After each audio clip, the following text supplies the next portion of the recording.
You got it absolutely right. Excruciating. They took on a much fresher Morocco, took them to penalties at a partisan Olympic stadium before their accuracy from 12 yards let them down.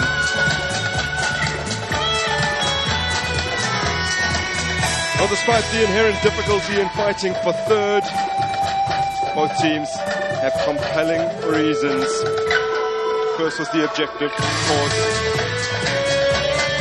but they have more than enough motivation to try and capture a consolation bronze. Ghana have medalled just once in the last 18 years. South Africa have an eminently outgoing contingent, and a salute to Salgado to provide their motivation as we rise for the national anthems of both sides.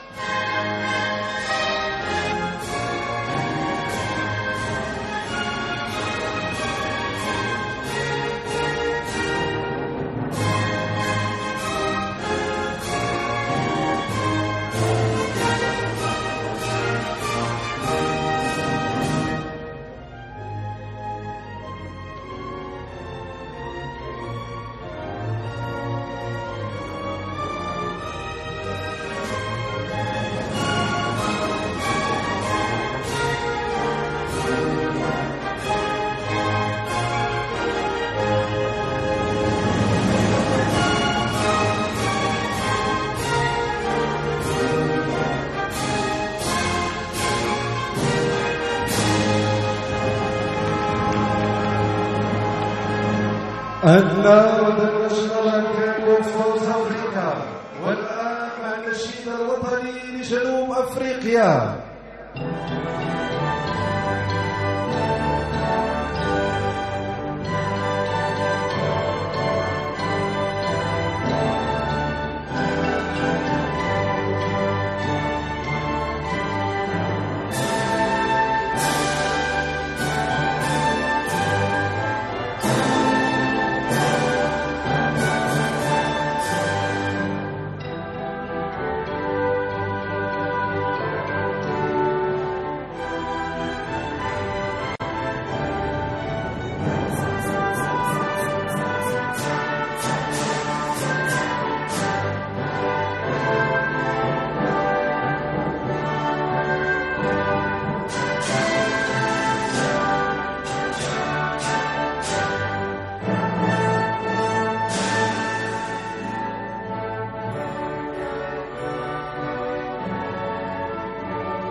Tuesday, they would have been hoping that those melodies would be ringing out tomorrow at the Olympic Stadium. It was not to be, but there is still business to take care of for both these sides. Banyana's intention was always gold. They have to potentially settle for bronze. Fourth place still a possibility as we introduce you to a Ghana side that have made just a solitary change to the 11 that began their semi-final against Morocco over the course of the group stages. Very few changes. Princess Mafo drops to the bench, having started the last three. Alice Kusi comes in to take her place. The Black Queens have 5 players who have started and finished all 5 of their games so far. That's the goalkeeper, Cynthia Conlon, Susan Dua, Grace Santewa, Comfort Yeboah, and Portia Wake. So there has been an awful lot of consistency for this Black Queen side. Didn't make a single change from the Algeria game to the Morocco match, the quarterfinal to the semi-final. And as mentioned, just that single alteration today. Now the woman in charge is the 35-year-old Shahenda Al-Maghrabi from Egypt. She was actually in charge of South Africa's quarter-final against Senegal. And she's familiar with so many of these players, even from the CAF Women's Champions League. We've overseen a few Mamelodi Sundowns matches in the past.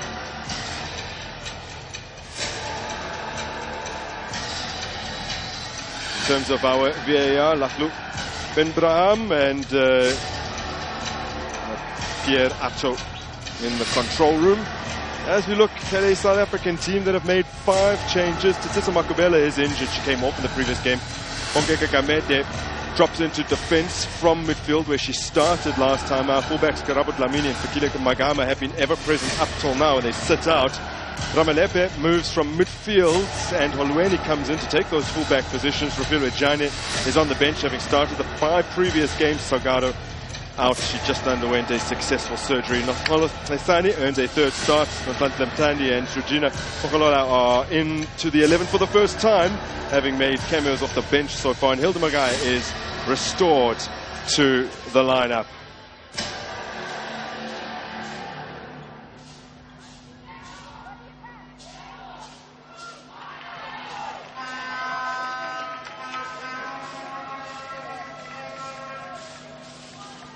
South Africa clad in their all green, with Ghana as the designated home team for today's match, wearing their yellow strip.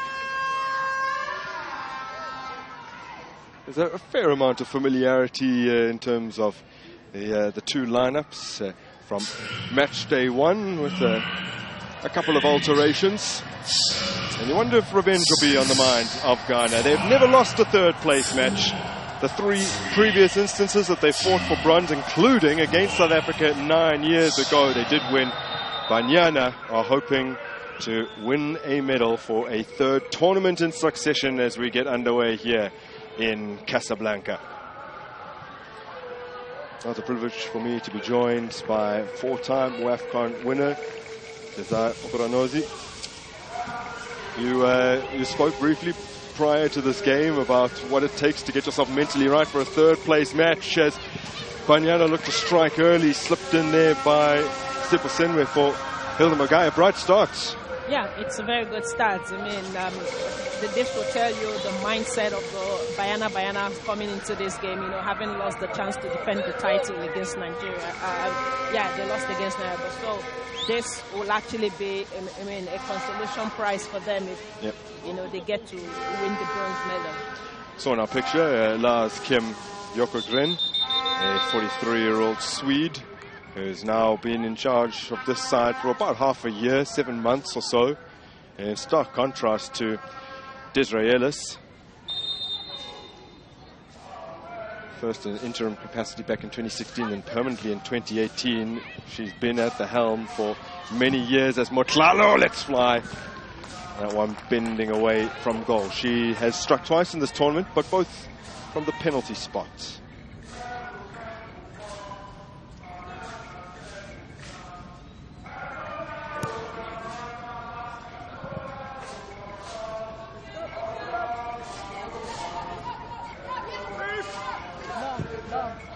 Such a settled defense that Banyana have had up till this point, barring really match day 2 against Tanzania, where there was a change in goal with Kaylin Swart coming in for Andile Dlamini and Nonatema Mhlongo in for Tsetso Makubela. But from match day 3 was that back line restored to the way it looked against Ghana in that opening match, and it's continued like that through the quarters and the semi-finals only today, as the coach tinkered for a variety of reasons.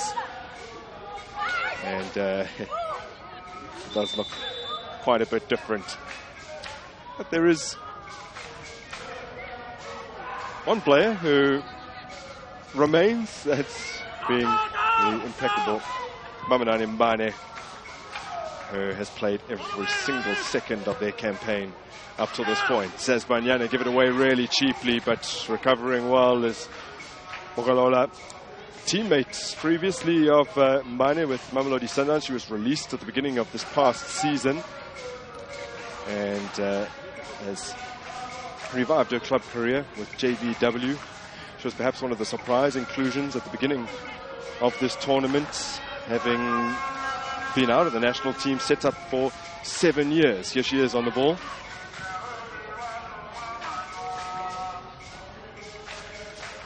Now Gamede misplaces that pass, very capable of playing in defense, although she has slowly gravitated towards more midfield-oriented positions over the past few years. Desiree Ellis, 4-time CAF Women's Coach of the Year, watching on. She has the silver and the gold, now looking to win the bronze as coach of Banyana Banyana, as Hilda Magaya cleverly works it through there to her son. Dispossessed on the flank. As Ghana look for an outlet. Retrieved by Motlalo in the midfield. Uweni being deployed as the left fullback today. Ramalepe at right fullback, a position she's incredibly accustomed to, although her quote-unquote understudy, Magama, the heir to her right-back throne, has been playing in that position over the course of the tournament whilst she takes a more advanced role. How do you potentially see such a reshuffle at the back affecting this Banyana team, as we confirm for you that the Magaya was indeed offside?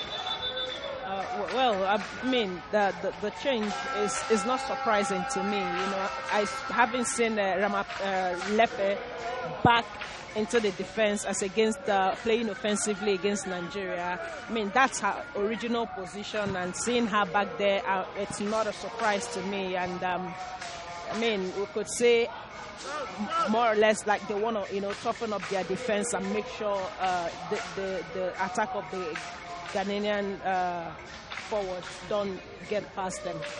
An opportunity today for the first time in Banyana's AFCON history to keep 4 clean sheets at a tournament.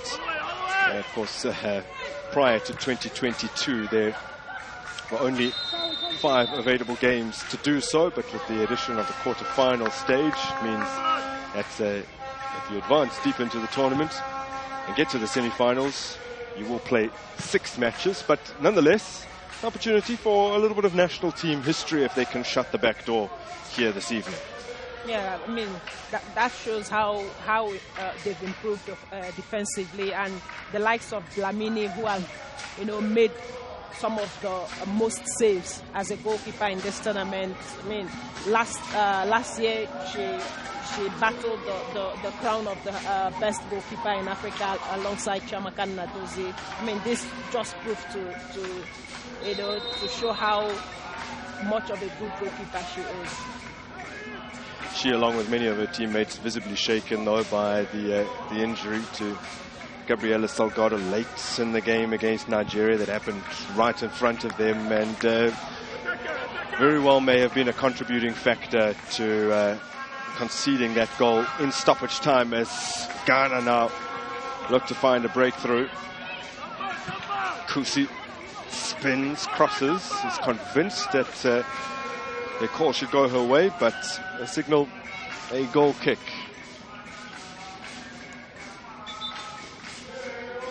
Brought into the lineup today, Alice Kusi, hails from Paki in the Ashanti region. Currently playing her football at Al Ahly in Saudi Arabia. Very lucrative for both men's and women's players these days. A more than capable goal scorer, especially during her time in Jordan.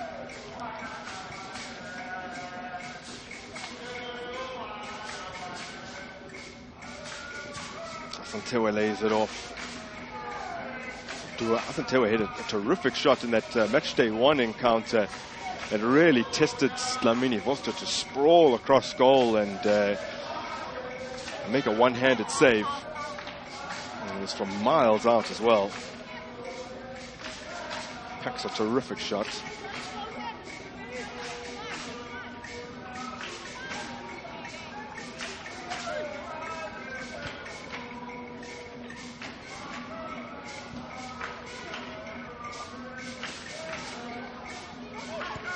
Already can't locate Magaya.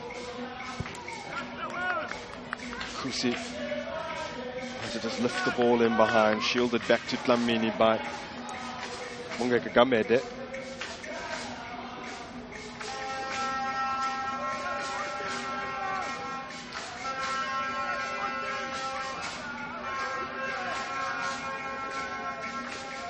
Ninth meeting in the Women's Africa Cup of Nations between these two sides. First crossed paths all the way back in 1998. Ghana were among the more dominant forces in the early iterations of the competition. They thrashed South Africa by 4-0 in a Group B encounter in Nigeria. South Africa, in the next edition, got their revenge. That was in 2000, the tournament that they hosted. Managed to see them off in Vosloorus by 1-0 in the semi-final. Outlami.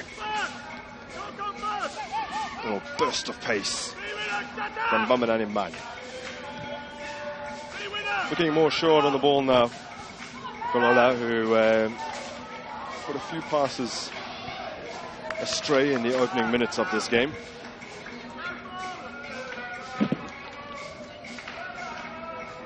Fighting hard, winning the ball initially in Mtandi, but Ghana have it back in the center of the park through Jennifer Kujo.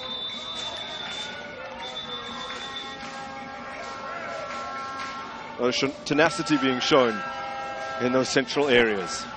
Yeah, we could say the physicality in that middle between Asantewa and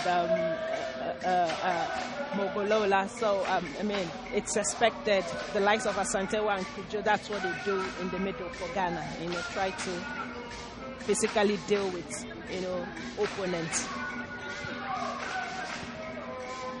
Aithani knocked back here to Mbane. Gamete as well to avoid that danger. 26-year-old who's playing a football for Nordsjælland in Denmark.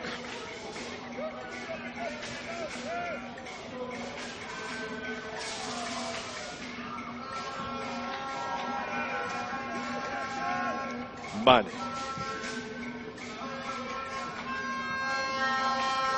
Locating Hassan. Nudged off the ball, but gets the throw-in call in her favor. The big Swede, Kim Jokkertgen, dwarfs Desiree Ellis when they are alongside one another. He's been slowly building his reputation in women's football. Spent a few years coaching Racing Louisville in the United States, South America. Of course, the NWSL has always been known to be very competitive.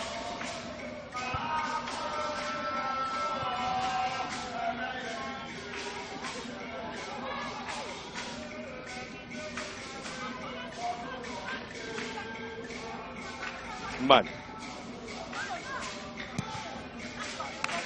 Losing out to Doris Bodua.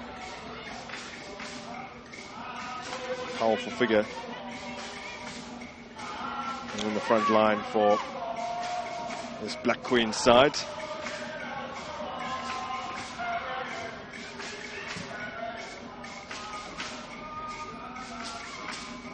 Asantewa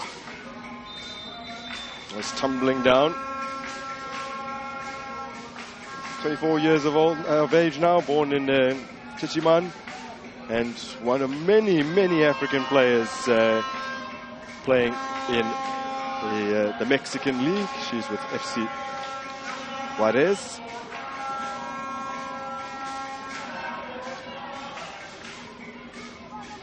where Domain Superceno was playing before moving on to Monterrey, one of the more powerful clubs in the division.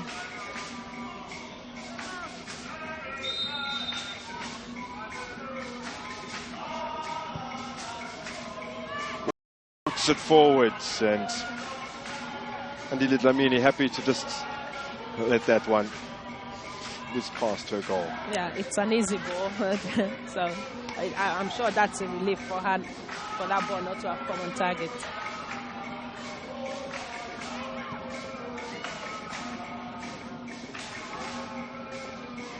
Ghana have a slight edge across the 8 previous meetings these two sides have had. So South Africa win a free kick, 4 wins. South Africa with 3. There's been 1 draw. That was a Group B encounter in Windhoek in Namibia back in 2014. And this is also the 4th time that they're meeting beyond the group stages. I already touched on 2000's semi-final. In 2006, Ghana got their revenge in the last 4. As they won 1-0 in the semi-final. And they have previously contested a 3rd place game that was back in 2016, now 9 years ago, in Yaoundé, Cameroon. And it was Ghana with a 1-0 win. So they also have not only an overall edge, but an edge in games subsequent to the group stages, as they apply a little bit of pressure here through Alice Kusi. Digs out across brilliantly, and then that one has been forced over the top. It was a wonderful opportunity, the best of the game so far. Doris Badua will feel as though she should be doing a lot better with that. Oh, well, what an opportunity that is, and great work from Kusi. Kusi, I mean, she's had a very brilliant game since this tournament. She's Ghana's top scorer with 2 goals. What a work she did there, and then for Badua to have blown that away, I mean that's unforgivable. Well, best chance so far. Yeah, for sure. The Mamelodi Sundowns players present in the back line will be very familiar with her, although they were able to shut her out back in 2021, the inaugural edition of the CAF Women's Champions League. Her Hasaka's ladies met Sundowns in the final in Cairo. Sundowns 2-0 winners, but she was the top scorer in that tournament. It's also the following year, based on her performances, in that largely those performances, was nominated for Interclub Player of the Year, Player of the Year, and Young Player of the Year. She's a fine talent, and yeah. She is indeed a fine talent. She's a threat, no doubt. You know.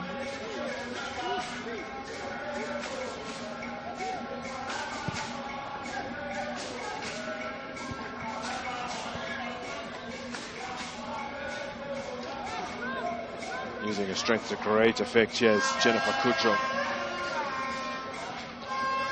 The veteran plays in the squad, 31 years old, born in Accra.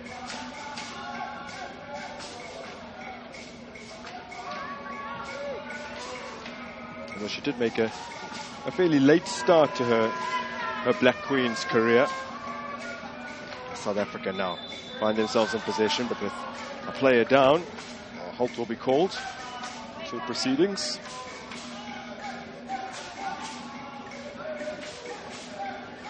Shahinda Al-Maghrabi going over to check on Wake. He's indicating that she took an elbow to the face.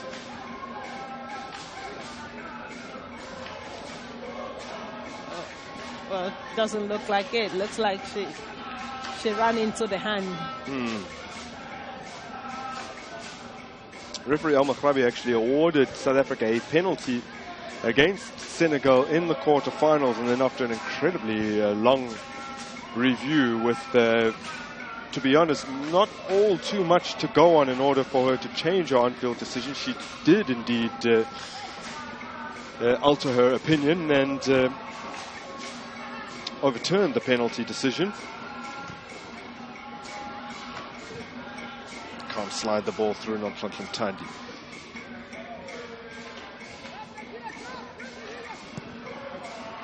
cues off the boot of Cynthia Conlon. She gets away with that one. The 22-year-old who's playing for Sui in Malta, of all places.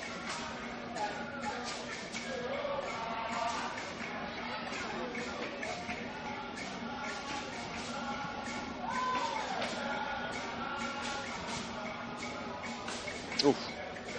Lilo Olweni takes a boot to the toe as Mbani uncharacteristically gives this away to Boyshloka. Now with Boake. Back to Conlon. Made her debut early in 2023 against Benin. It's Ghana's goalkeeper. Incredibly highly rated where she plays her club football in Malta 2 seasons back. Goalkeeper of the season. And also earned a loan move to Al Hilal in Saudi Arabia.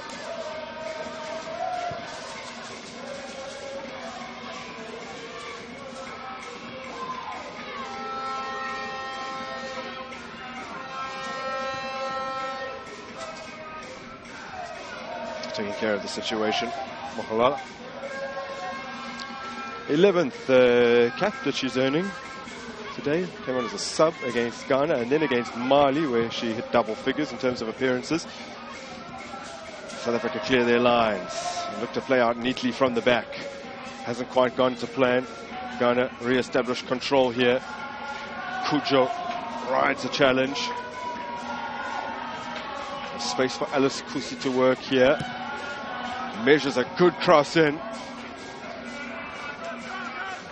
Linda Motlalo. Lovely close control initially and then giving the ball away. Fires in a shot, does Odua. Jermaine Sifasenwe hasn't seen an awful lot of it. It is Banyana Swan song this evening. Sifasenwe prior to the tournament announcing her intention to retire. She just won the Closera element of Liga MX Femenil in Mexico with Monterrey. Gets to rub shoulders with Sergio Ramos. You know, could be worse things than that. And playing great football as well. Of course, I mean, she's been a great striker, and this been her last international outing with She Diana. stabbed it through brilliantly here for Magaya. And there are several players in the box now as the cross comes in. Initially not well handled, but Cynthia Conlon with it in her grasp now. Yeah, talking about Sophie Senwa, she's had a great tournament, you know, coming all the way with Bayana to play the third place game, and she's been very vital for her. She wants to end her career with Bayana with a silverware, and hopefully that happens for her today. Odua losing her strength up against Damede. Dan, she's managed to force the corner here.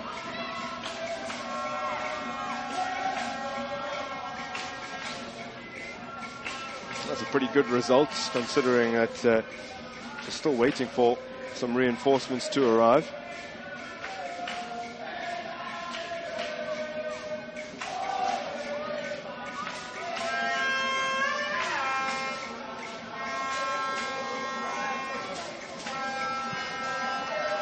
Can Ghana make something of this?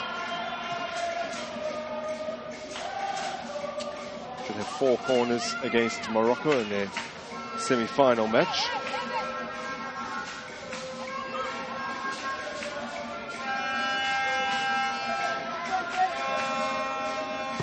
Wakia got a decent take, and it's just past the upright. Well, the best 2 chances of the game by far have belonged to the Black Queens. Yeah, I mean, the Black Queens are throwing in everything. That was a good ball, and good contact from Kusi, but the direction wasn't there. She should have, returned that ball the same way it came, But all in all, you see Ghana, giving South Africa pressure. They haven't really allowed them to play out from their half. So they just keep giving them pressure. A little flick.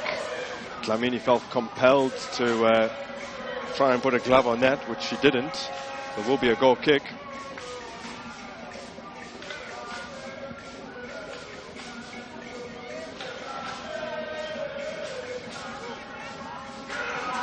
Under pressure. Gets it out of her feet to Mane.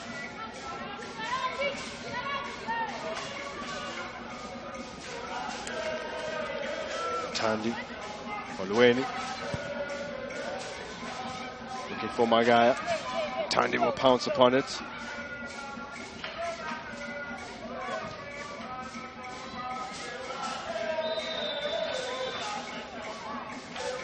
Another clear foul from Ramalepe. And she's gone in hard. And the young Stiller Nyamokia. Yeah, and to say Ghana's recovery rate when they are off the ball has been very impressive in the last 10 minutes.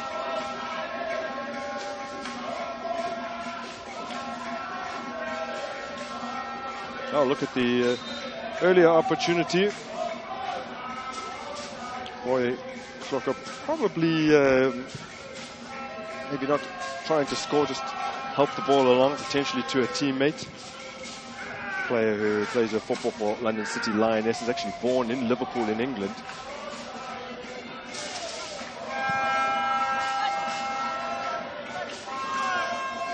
Clever flick there from Ntandi, and Motlalo's done excellently.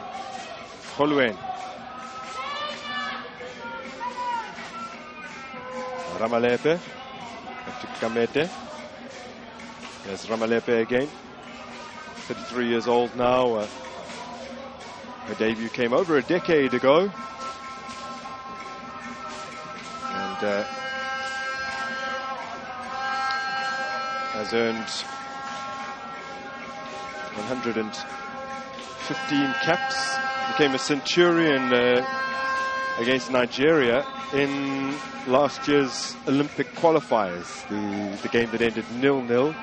Although ultimately they would go on to lose 1-0 on aggregate.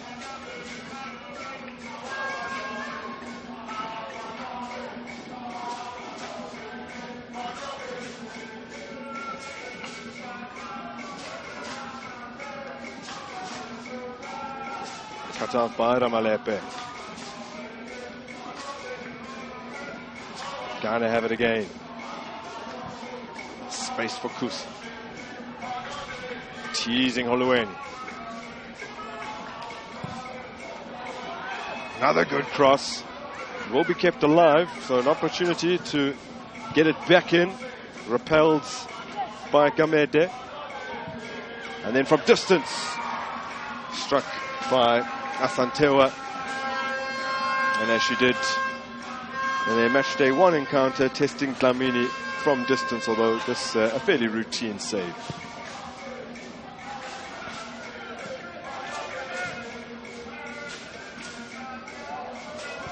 Holuweni looking to set Hassani on her way.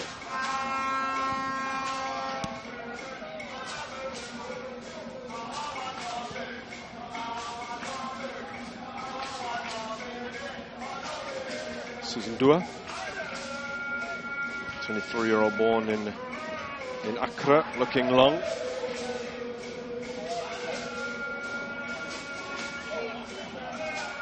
One of the few players in the squad who are currently playing their club football in Israel.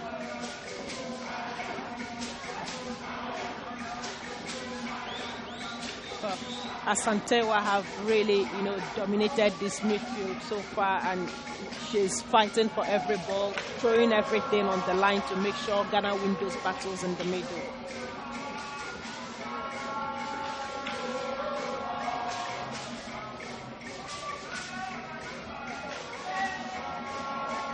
Well, despite the fact that she doesn't play in a forward role, 2 seasons in succession a few years ago, she was top scorer, and that's a decent ball. That all results in a corner here.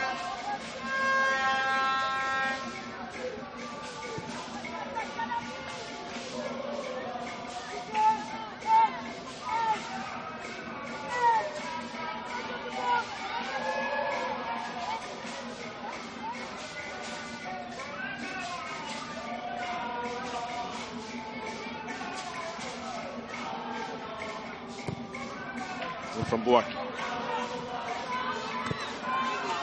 Away by Mane, another opportunity to fling one in. Well, South Africa have dealt with an aerial bombardment up to this point. Yeah, I mean, Ghana keep bringing in those aerial balls, giving them pressure, and so far they've been contesting for every ball, going head-to-head with Ghana to make sure they keep those aerial balls away from them. And it looks like that's Ghana's game plan, and they've really, done so well bringing that game to them. And South Africa on their own end have dealt with it so far. They've done very well dealing with those aerial balls. Oh, there was a feeling among some Ghanaians following their tournament opener that Ghana could have felt a little aggrieved not to have come away with something from that game, especially considering that they were denied twice by the woodwork. They've had 5 shots already in this match to South Africa's 2, and Linda Motlalo has just been dispossessed. Jennifer Kuta looking for an option. Ameke turns it back in field for Wadua.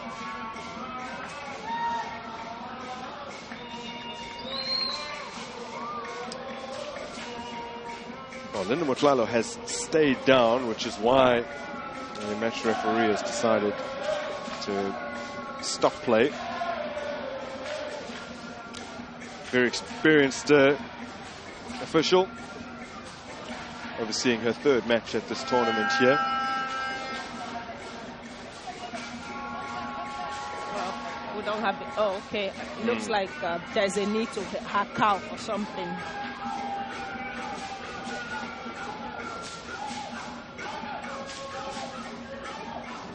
Ghana fans in the building.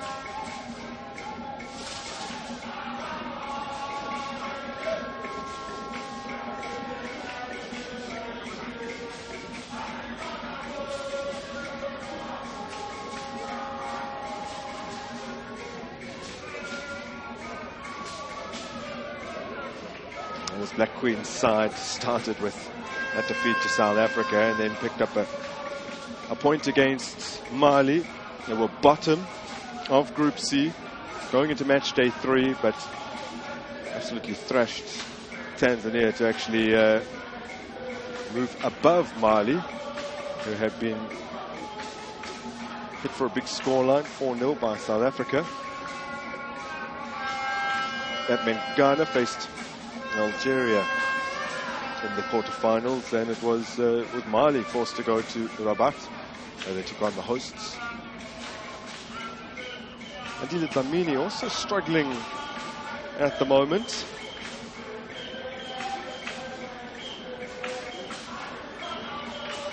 Kaylin Swartz making sure that should she be called upon, she's ready to go.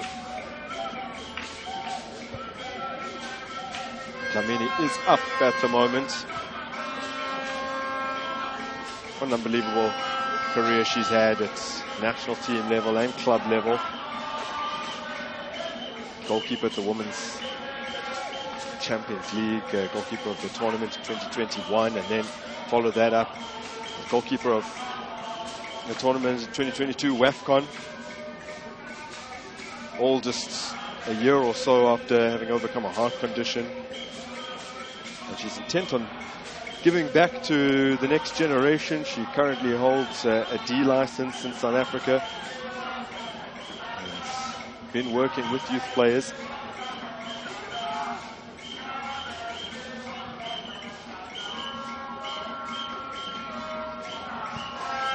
Susendorf. Alice Kus.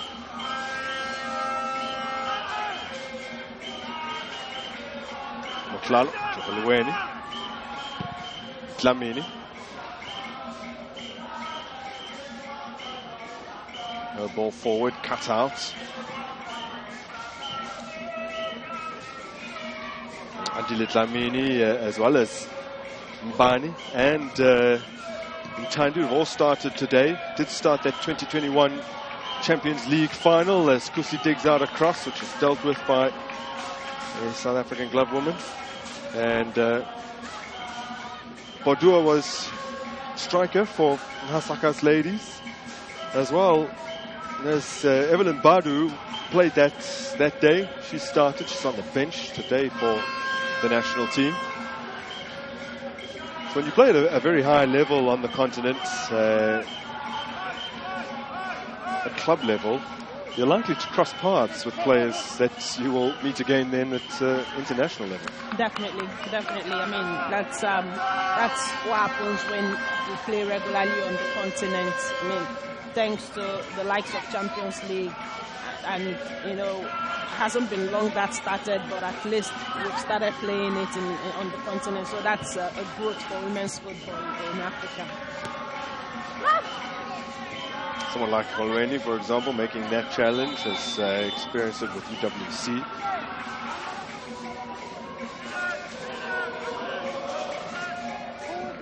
Interesting statistic in matches between these two sides at the Women's Africa Cup of Nations.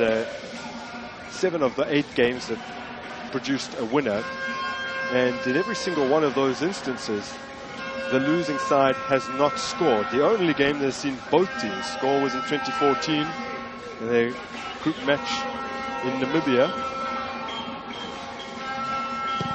But the bigger victories, although many of them quite some time back, have belonged to Ghana, 3-0 in 2004 and 4-0 in 1998. When South Africa beat Ghana 2-0 on match day 1, it was the first time that they had managed a victory over them at the AFCON by more than a solitary goal. First time they'd ever scored more than once in any AFCON game against Ghana. I mean, there's been great history between them. They are familiar foe, and I mean, today is the next chapter. Low cross in, straight at Dlamini. Comfort Yeboah making tracks from a little deeper to deliver that one in.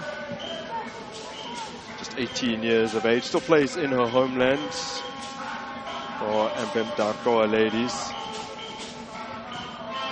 As a supreme talent.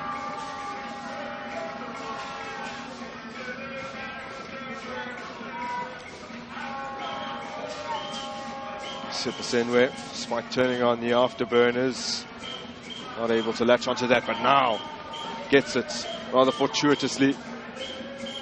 Mistake from Ghana at the back. Banyana looking to capitalize. Hilda Magaya shown far too much of it to Alice Kusi. Bani reads it well. Still she goes battling on. Wadua with a clean tackle, looking to set Spoitsblok on her way.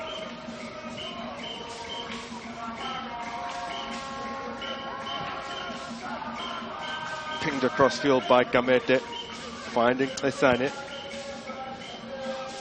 Tan. Play continues. Hilda Magaya. And Conlon there first, ahead of Jermaine Sipasenwe.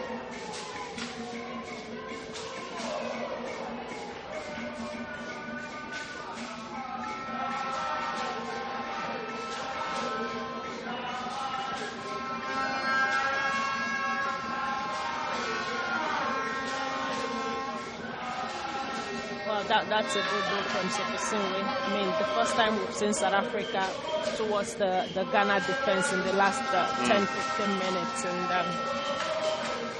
that was a very positive move from South Africa.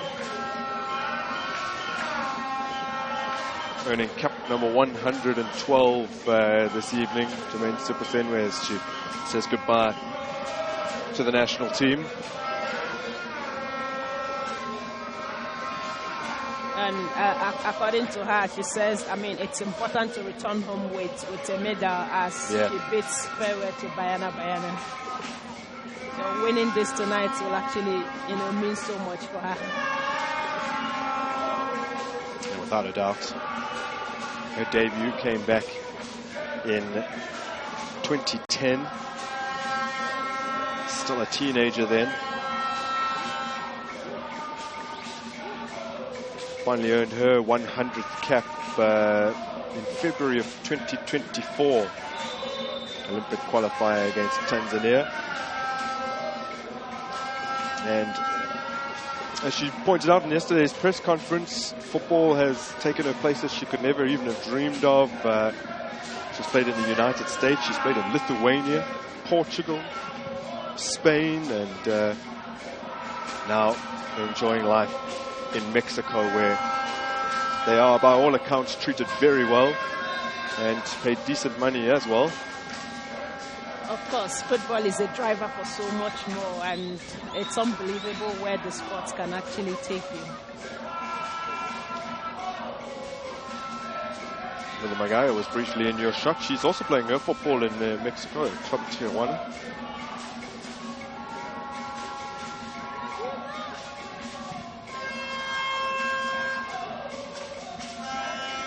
Ramalepe now.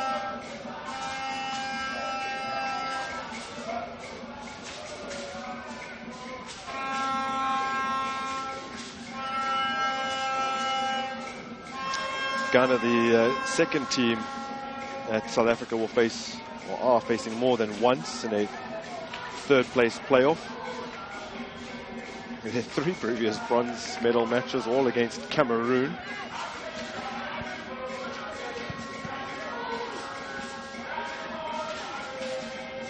And we did speak about this dynamic of a bronze medal match as Alice Kusi finds herself with plenty of time to lift her head and try her best efforts to measure that into the area of uncertainty. Andile Dlamini was assured enough. She quickly got off her line to claim. Cleverly done by Gamete. Tani. Bolweni.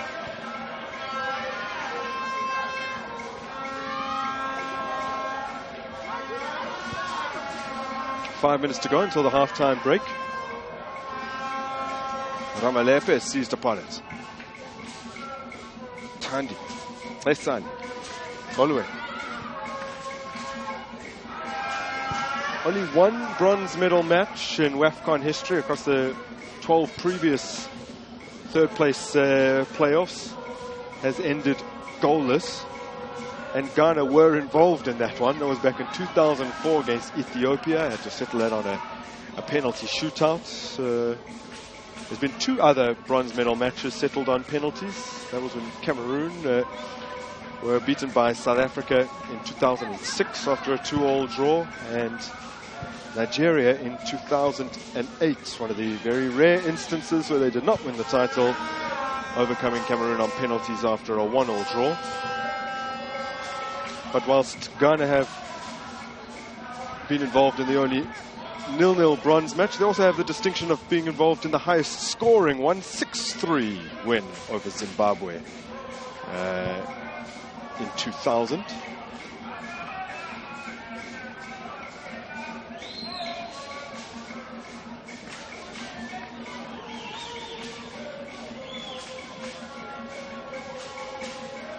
Mbane.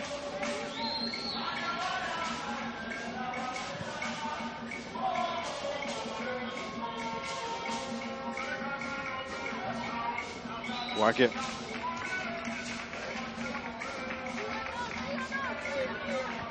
Dua. Kusi. Yebo is on her bike. Looking for an option. And this cross almost breaks kindly to Chantal Boy-Floka.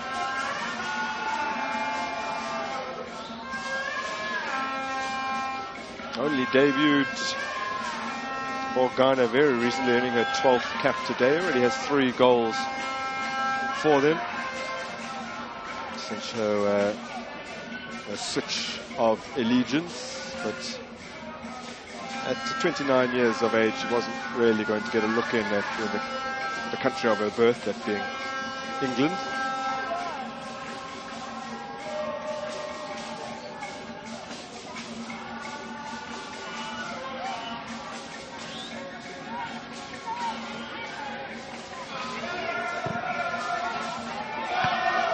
And Dlamini can't hold the corner and snuffles it up at the second time of asking.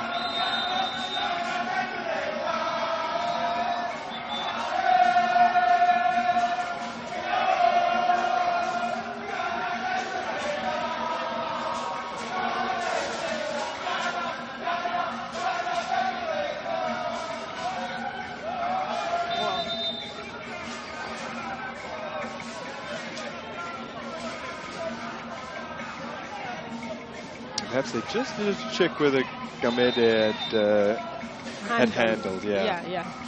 But then that's a bad ball handling from Dlamini. She should have dealt with that from the onset. But then, good they think she recovered to deal with it at the end of the day.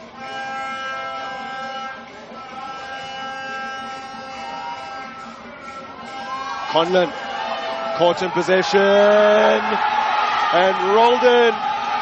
Well, Jermaine Siposenwe hassled and harried, and it broke kindly for Mtandi, who still had to hold her nerve and get that one right. But she scores her 3rd international goal, stroking it into an open net.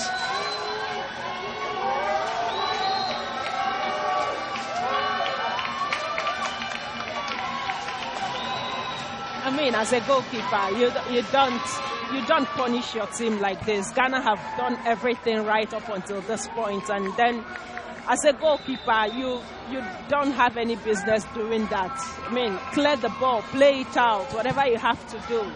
That was a gift. That was a gift from the goalkeeper to هدف لمنتخب جنوب افريقيا بتوقيع اللاعبة رقم 14 منهلة متندي.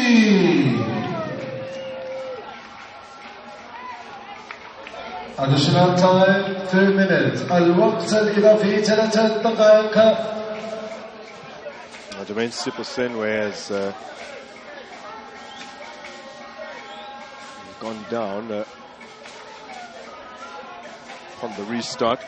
Anything wrong with a cushioned pass back to the goalkeeper from Josephine Bonsu? It looked fairly good. It was a good pass. No extra zip on it. Yeah. It was a good pass. It's all on the goalkeeper. It's all on her. That ball was good, and it's just impossible for you as a goalkeeper, the last defender of the team. You should, do everything to make sure you deal with the mistakes of your defender and not you being the problem of the team. Oshobuake was just standing by to offer her hand to Jermaine Siposenwe. She's the one that booted the ball into her face. Buake in her mid-30s now. She's another that plays her football in Israel. She and Siposenwe both debuted back 15 years ago now. Look at that again. It's impossible to make this silly mistake. And there's a toe on that from J12, is there not? So going down as an assist on a final international game? Definitely. Cool. It's our assist.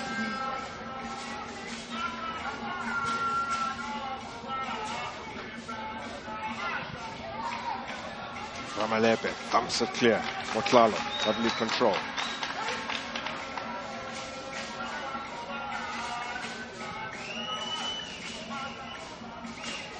Siposenwe. Ramalepe.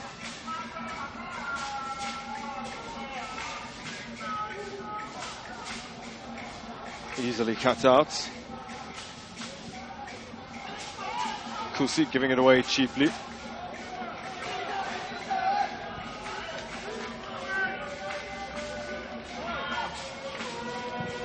Lamini. She wasn't about to make the same mistake.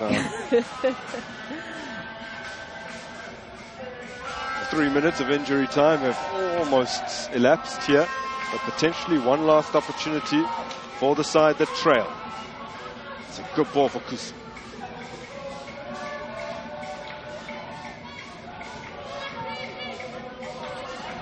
Yeboah presses it into space. Kujo. What a game Kusi has been having, you know. She, on this right flank, she's, you know, been winning 1v1 against Houeni. I mean, it's been a mismatch between them, but so far she's really, you know, done well.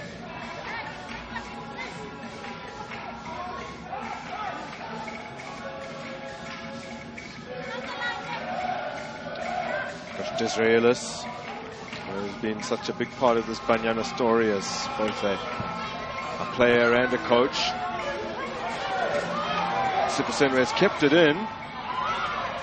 That's ball given away. 4 minutes beyond the 45. Flag goes up. And the effort wide of the mark in any case. Audacious, but pretty clever thinking. Yeah, it was a clever thinking. Looked at the goalkeeper, she's off her line, and I mean, it's what a try. Here is a look at that moment. Fairly easy for the near side assistants. Yara Atef, also like the referee in charge from Egypt. And after 45 minutes in this bronze medal match, it is South Africa who have the edge, leading by 1-0.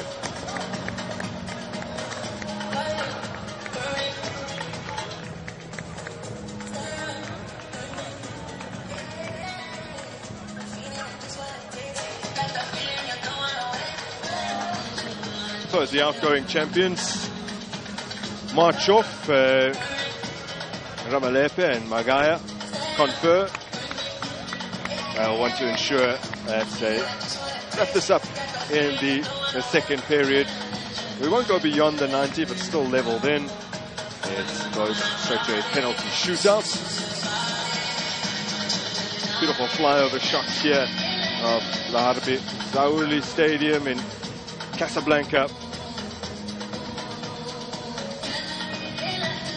A venue where Nigeria played their opening 5 games, so a change of scenery for them tomorrow as they head to the Olympic Stadium to take on the hosts. But our focus for now on this bronze medal match, where South Africa have had an edge in possession, almost 56%. But with that being said, they've largely been restricted in front of goal. It's Ghana have had 7 shots to just the 3 of South Africa. And their only attempt on target, fired into an open net by Nonhlanhla Mthandi, has gone in. South Africa has been the case across all their matches, outpassing their opponents, very tidy with their passing as well, accuracy near 80%. But it's up front where perhaps they're just lacking that killer ball, and their goal came in fortuitous circumstances. Had there not been a mistake from the goalkeeper, you could very easily make the case that this game would likely still be at 0-0. So it's certainly there for the taking. Ghana have had the better chances up to this point. And she got it absolutely right. Botswana hooked off at half-time against Tanzania. In fact, that's the only appearance that she had made. Let's see a couple of changes here from a Ghanaian perspective.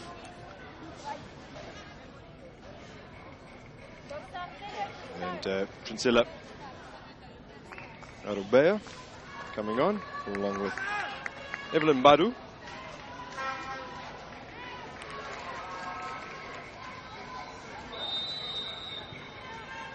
unsurprising that the teams would refresh at the half-time break, again for a variety of reasons, but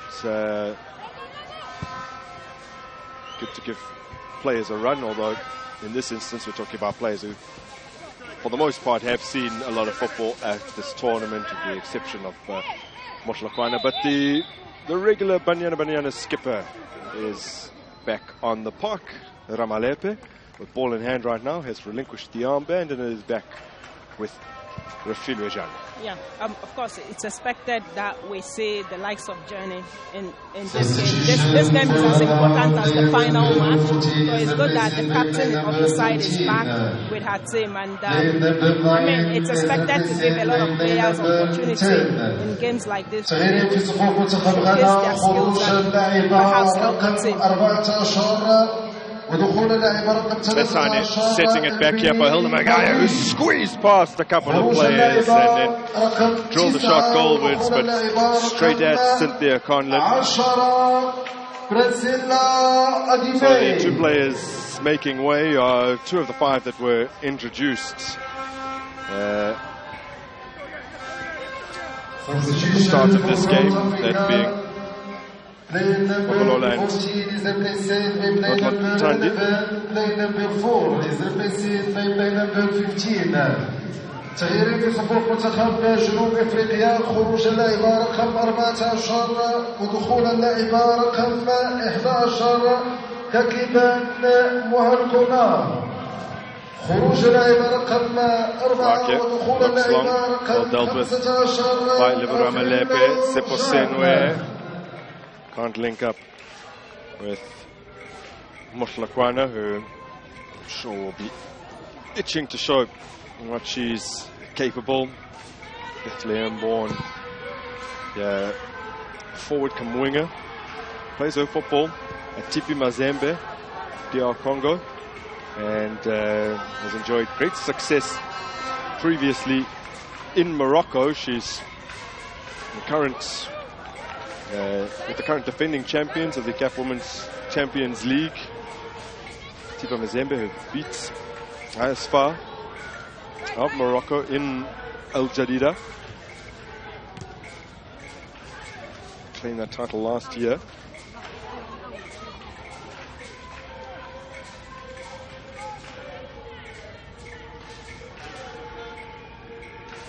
Confirmation for you that Badua, who is culpable for probably the worst miss of the first half, having been set up beautifully by Alice Kusi, has made way.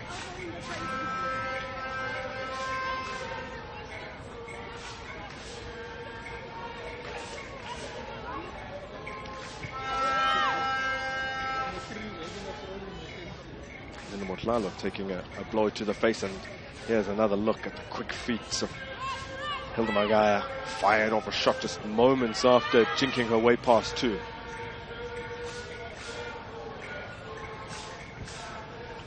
Let's start.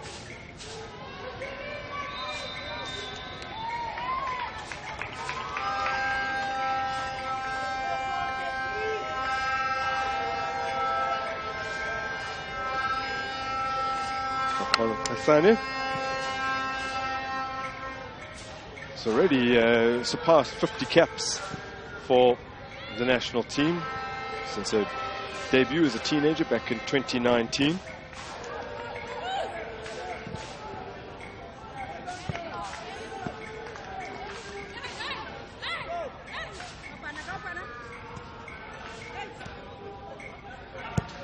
Josephine Bonsu. Good recovery from Jennifer Kujo.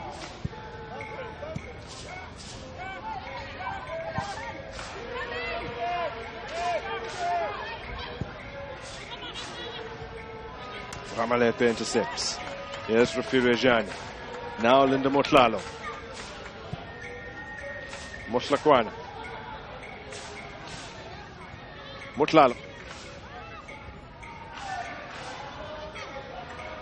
Ramalepe just took her eye off the ball there, and Jennifer Kujo very quick to close her down. Player out in Washington, DC Power FC,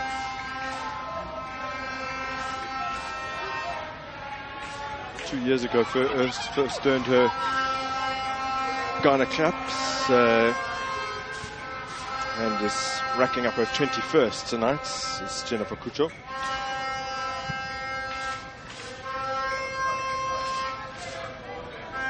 This is promising. And that's Kusi.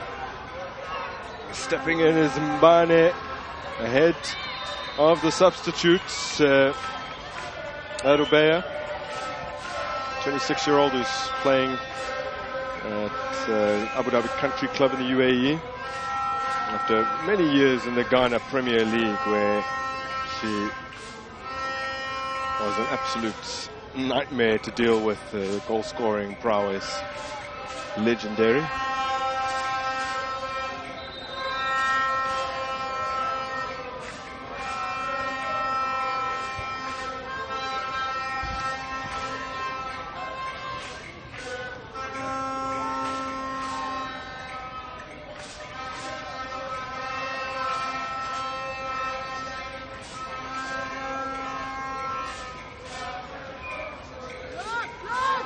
Ghana on the offensive again. That one straight just behind.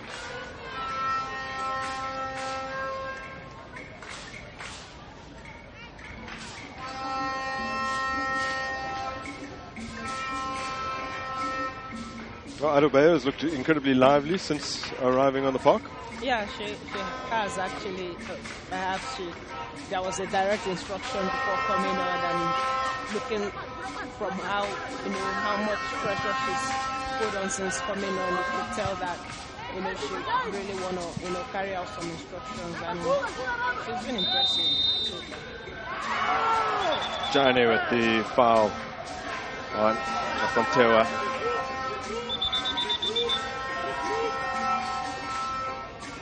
Had a stint out in Spain with Real Betis before opting for a move to Mexico 2 years ago,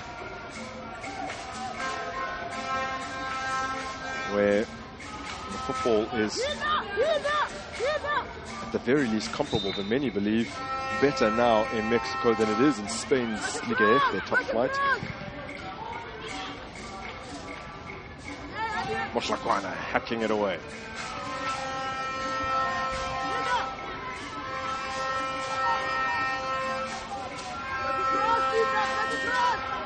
Josephine Bonsu easily dispossessed by Linda Motlalo, who was then promptly gone and given it away here.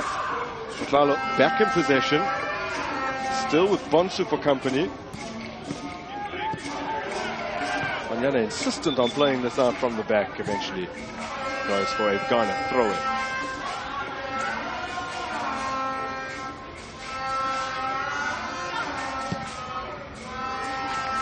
Talking about Bayana playing from the back, that has been their game, since the start.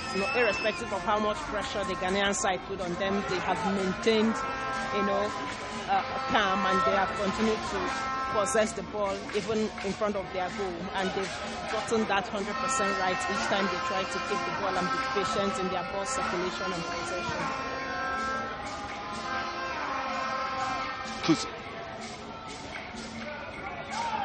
Black Queens looking for that equalizer, and they do get a corner. If they were to equalize, they will become the first team to contest 3 successive penalty shootouts at a AFCON, although that particular statistic does have a little asterisk next to it because it's only been a possibility since 2022. We've had quarterfinals, semis, and then a match subsequent to that, either bronze or gold medal match.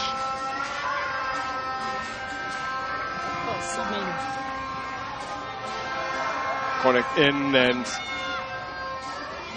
Boyslocker will keep it alive. Showed great strength here.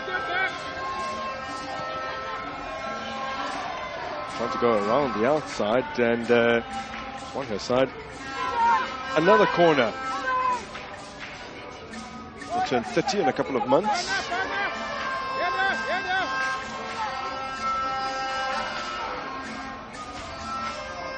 Started her career with her pro career with Everton Ladies 12 years back, as she hoists us in. Okay, not tremendously well cleared from a Banyana perspective. Now Motlakwana with an opportunity. Find a route forward. She's given it away to Alice Kusi. Rolled into space here for Arubea. Stands up across and ever so close to leveling matters as the two substitutes sought to link up. Evelyn Baru, who's earning her 30th cap tonight, steering it wide of the mark via her head. What an effort. What an effort that was. I mean, what an effort. That was quite close. Good ball delivery. And she was just unlucky not to have converted that. Another that these South African players will know very, very well for the impact that she had in the inaugural edition of the CAF Women's Champions League. Those 5 goals. That's put her as joint top scorer. In fact, she was player of the tournament as she took Osaka's ladies to the final. It's just moved from Fleury in France to Molde in Norway as Evelyn Baru.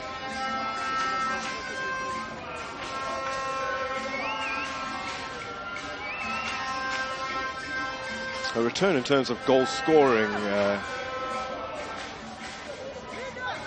for the substitutes. Evelyn Baru, as there's a little bit of concern here for Comfort Yeboah, is unbelievable. As I said, 30th cap tonight, which she's scored at an average slightly above a goal every 2 games. And what do you make of that review of the coming together between Leisane and the teenager Yeboah? Well, I think Leisane is trying to avoid. Yeah, I think she was trying to avoid her, but then, I mean, you can't fly up that high and get lucky not to have had something against you. I hope it's nothing too serious for her. 2 years ago, Comfort Yeboah nominated for CAF Women's Young Player of the Year. Really influential in the CAF Women's Champions League in 2023. Got to the semi-finals with Mbim Darkoa. Scored from the spot against SC Casablanca. They're now coached by former Mamelodi Sundowns coach Shabalala, newly appointed. And then missed in the penalty shootout the opening spot kick after a 2-2 draw. But to show that kind of willingness to shoulder responsibility at 16 years of age is really admirable, and does appear to be in some distress here, nursing the side of her body, hip region, perhaps the ribs. Yeah, perhaps maybe the knee against the ribs or something. Well, I hope she'll be able to come back on. Doesn't look like it at the moment. So they operate a player short currently. Dugana. Josephine Bonsu dealing with that situation. She plays her football out in Germany in the Bundesliga.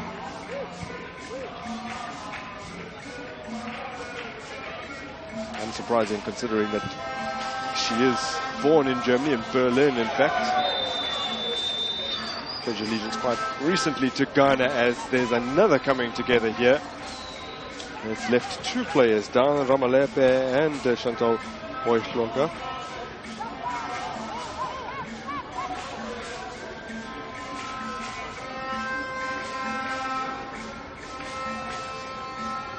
There's a yellow card awaiting one of the players. I believe that was brandished in the direction of Moihlonka.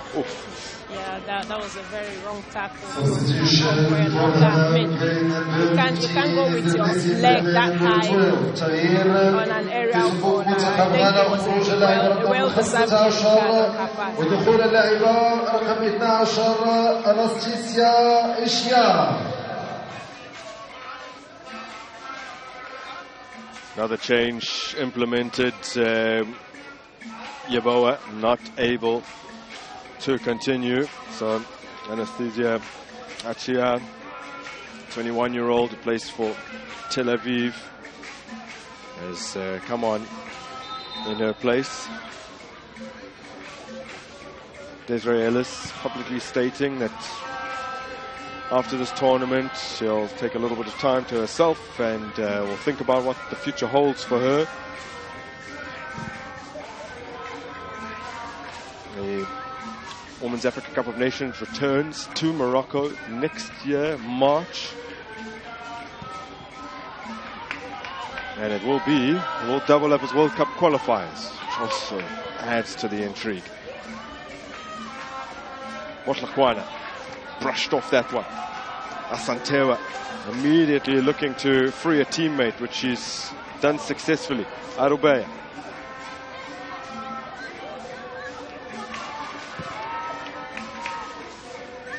Thumped away by Bamanani Mbane.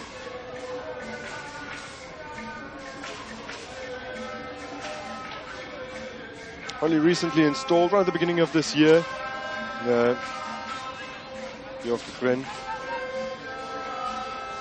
At Ghana, many feel, at least considering how they've been not really quite up to their best, or at least their previous standards as a footballing nation, the women's side, to find themselves in the knockouts once again, having missed the previous edition, is good. Yeah, it's a good return. I mean, between Ghana, Nigeria and Cameroon, they used to be powerhouses back in the days. Missing out in the previous edition and coming back to finish as one of the top four is, I mean, it's an incredible return for them, and I mean, it's a good start. They make tonight their fourth appearance in the third place match as South Africa battle to clear their lines and give Ghana an opportunity to punish them here. Referee right on the scene, rules no penalty. Motlakwana has bags of pace and she bursts onto this one beautifully, but it's an expert piece of defending from Muake, realizing that she wasn't going to get there first, knew that she needed to track the first touch and intercept. Intervene she did, and danger averted. Yeah, good piece of defending. That's where experience comes in. She's the leader of the team, I mean, one of the oldest players on the team, and it was a good anticipation from her. Waited for the attacker to, have a touch on the ball before getting in front of her to actually get a better part of her. Good piece of defending. Motlakwana becomes the second player into the book, the first from a South African perspective. Ghana yet to lose a bronze medal match. Beat Zimbabwe handily in 2000, 6-3. Managed to dispatch Ethiopia in the third place playoff in 2004. That was on penalties. And then more recently, South Africa in 2016. So if they were able to turn this one around and win a fourth bronze as they seek the leveler here, away for the time being, and we'll give them a fourth bronze medal. They're currently tied with Cameroon, who have 3. More importantly, though, just in the grander scheme of things, you look back across their AFCON history, it would mark their 7th overall top 3 finish. Arbe. The angle was closing. And there's some good defensive work done by Gamede as well. Well, good job, good piece of defending there by Gamede. She's really been on Abel since she came on.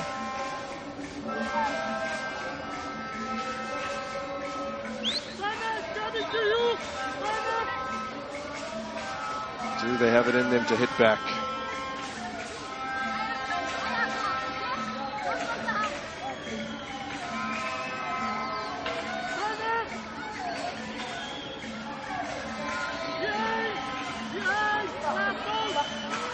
Corners have been good from Ghana so far, and it's another excellent one.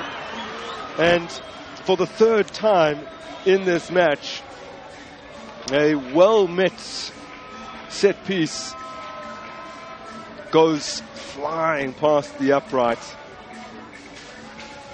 And this time it's Evelyn Baru.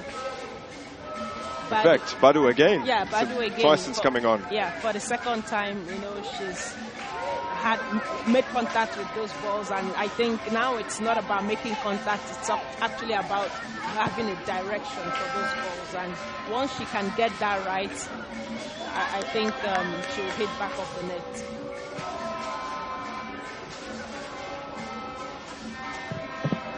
Well, South Africa living a little dangerously as they seek their third bronze medal.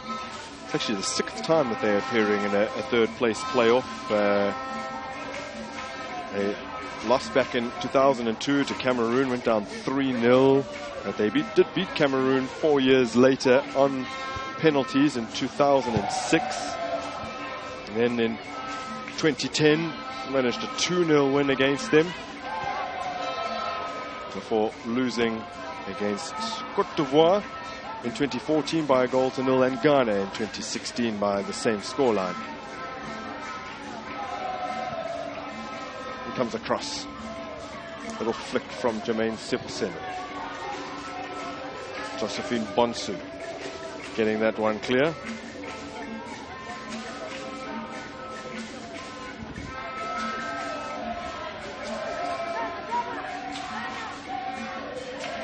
Seposenwe. She is capable with both feet, but from that kind of range, opted against firing it towards goal with her left. Evelyn Badu gliding away from Motlakwana.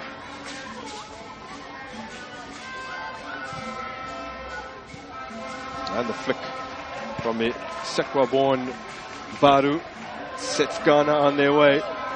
Narubeya. Boyshloka. It's a good-looking delivery, and it is in. Ghana have found a deserved equalizer, and they profit from an avenue that has been very testing for South Africa up to this point, and that is a deliveries from out wide, and perhaps the player who has been the liveliest on the park for Ghana at the very least, but possibly for both teams. Alice Kusi is claiming it.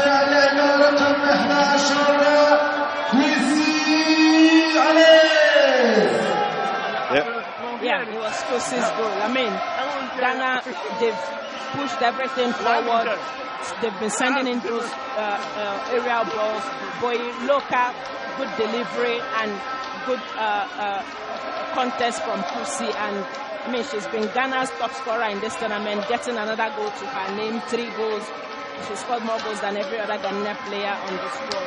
What a well-deserved equalizer, because they've really been pushing for it, and finally they got it. Mike O'Donnell's own goal comes off the upright and looked as though it might have been heading out and not in, and it's off the glove of Andile Dlamini. I wouldn't be surprised if it's ruled an own goal, but the player who, of course, made it happen is Alice Kusi, and she has been absolutely superb this evening.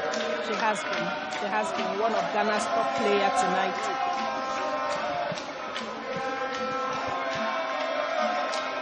So with just over 20 minutes to go, the scores are level.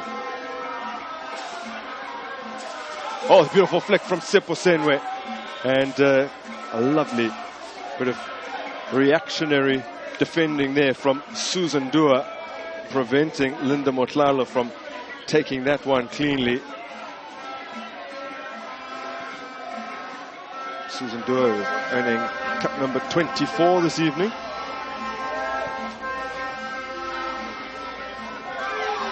Now Hidel Magaya in behind, and Dua, having just made that very timely intervention moments ago, has brought down Hilda Magaya. I think there were some mitigating factors here if you apply the rules of DOCSO. There were 2 covering runners, but with that being said, Hilda Magaya appeared to have a clean route to goal and wasn't all too far out from goal either.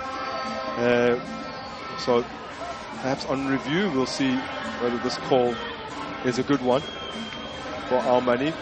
Possibly. Yeah, it was a good one and a well-deserved yellow card, considering the fact that Dua is not the last defender.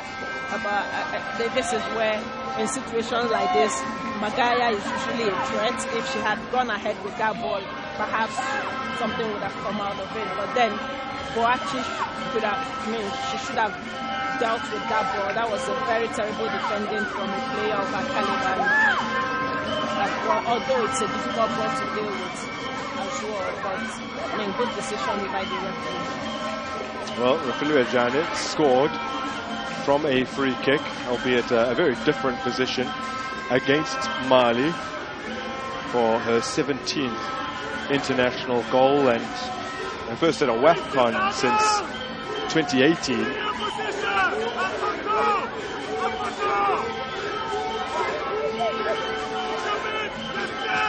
She stands over this one now.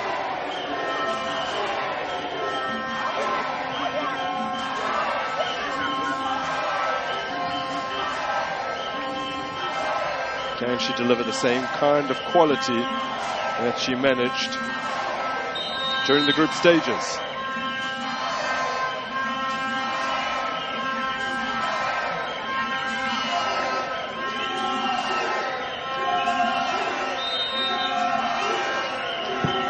Jane!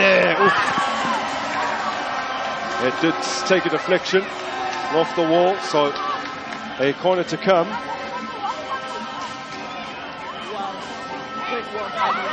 Yeah, that was heading on target and it had been well struck.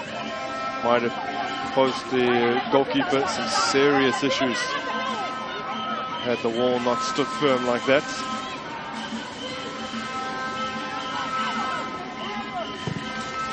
When it comes from Magaya. Wake appeared to get her head on it.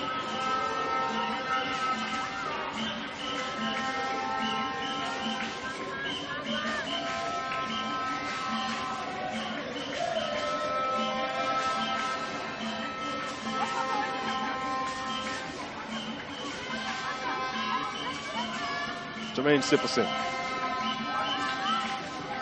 Only one player waiting in the box.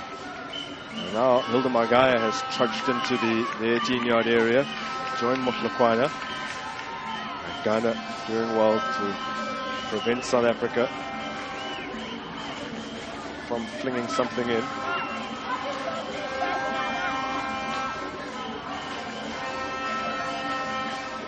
Olweni's throw for Siposenwe.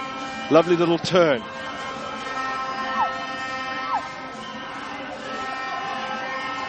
Good battle on that far side. There's an opportunity here, but only if numbers can arrive in time.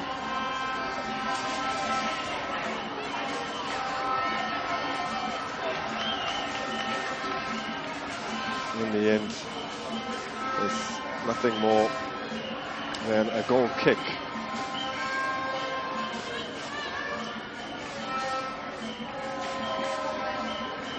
This is a look at the equalizing goal. I think that will go down as an own goal. Yeah, looks like an own goal.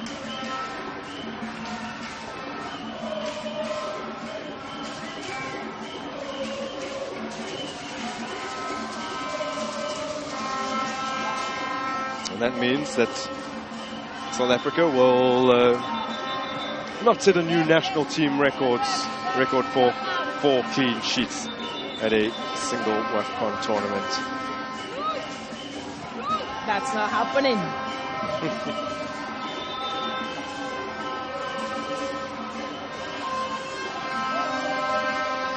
What they very well could achieve in the final quarter hour, because this game has become very open, is currently on 9 goals, to hit double figures in terms of goals for a 3rd straight tournament. Yeah, which is very positive. Esane held back.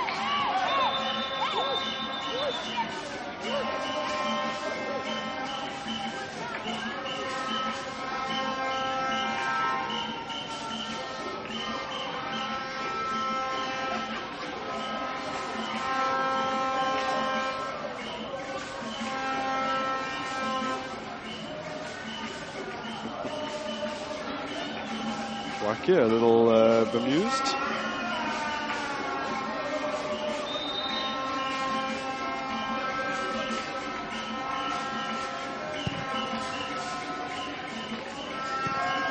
Strong ball forward from Wake.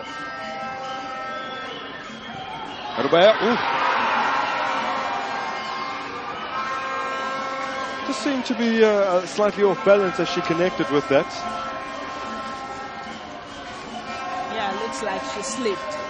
But then again, let's see that again. I mean, South Africa should learn how to deal with all these aerial balls, because Ghana seem to be having a final decision on those aerial balls. And Aboa and Badu, they've had an insane impact since coming onto this second half, and they've really, connected, both of them. Wake striding forward, laying the ball out wide. They're very quick to get numbers into the box. Arubea, moments after sending her shot wide, loops a header just over. She's playing her football out in Turkey with Trabzonspor before her move to the UAE. As I look at her earlier effort, which wasn't all too far away. Yeah, it was a good effort.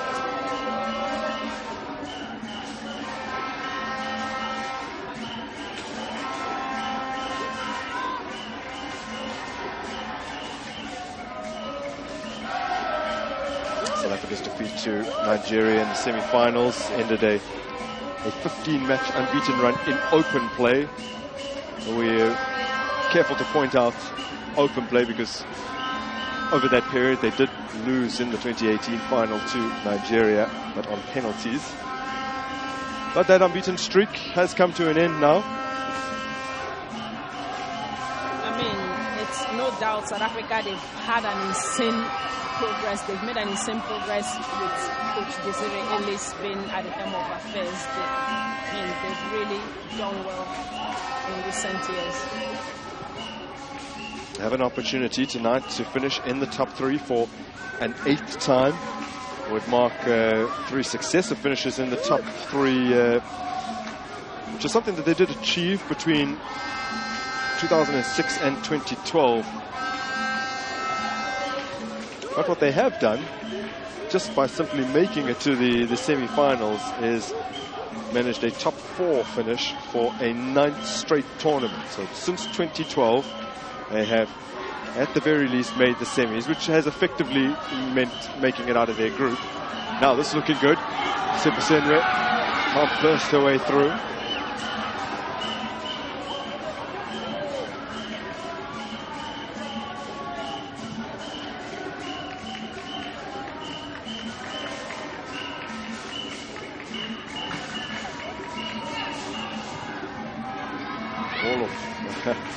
Inadvertently off the back of Bonsu. Could have fallen to a lurking South African player. Mbane. A lovely ball from Bamanani Mbane. Now the flag goes up against Hilamagaya.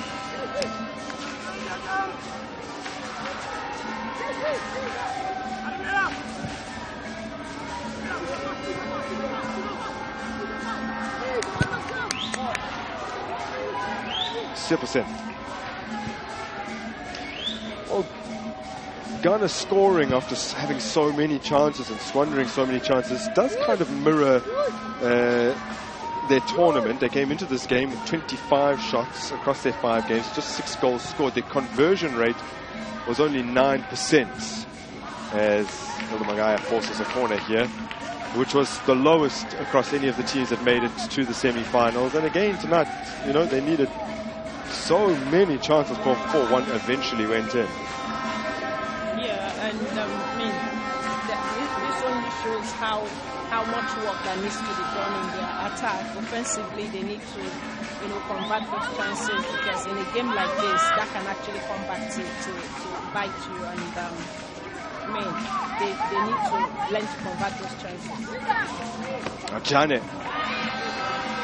looking for an Olympico goal, direct from the corner.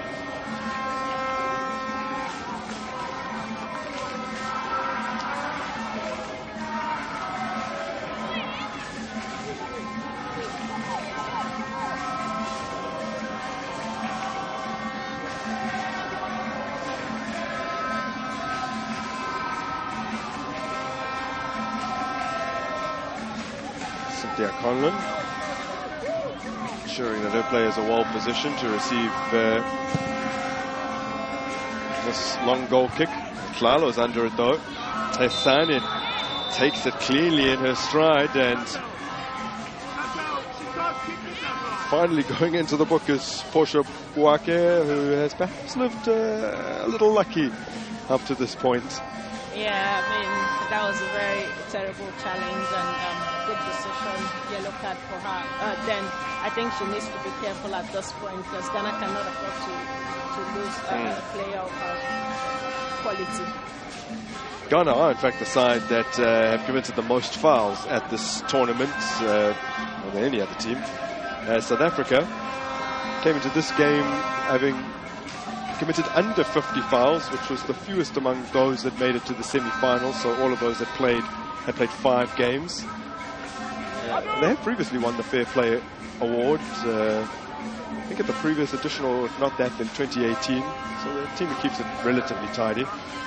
Yeah, that speaks to the physicality of the Ghanaian side and also the technicality of the South African side. Because South Africa, they are more of a technical side, and Ghana is more of a physical side, and that explains, the statistics on fouls committed and for and against.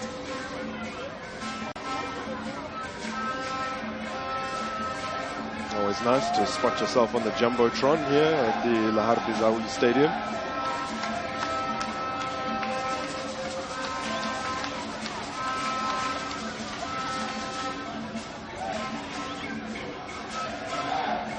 So after a bit of a delay, Banyana have an opportunity to get this free kick in.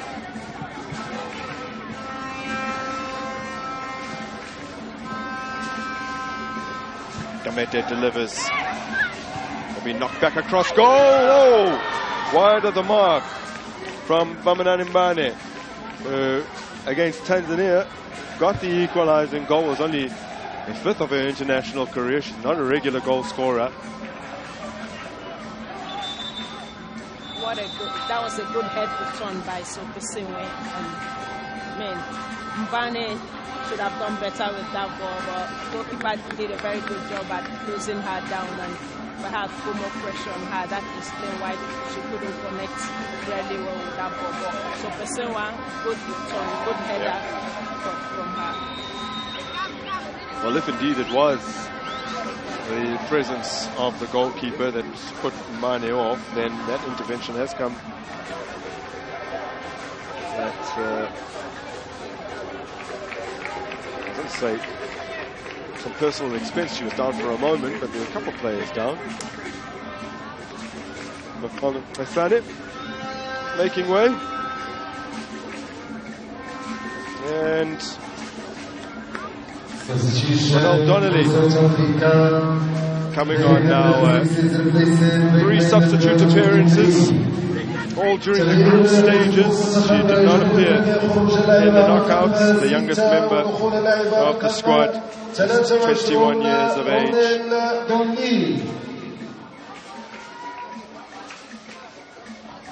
Susan Dua, who not only is she limping off, but also on a yellow card, has been forced off the field here. And Louisa Aniwa, 22-year-old, is playing her football out in Portugal, originally from Kumasi, is coming on to replace her.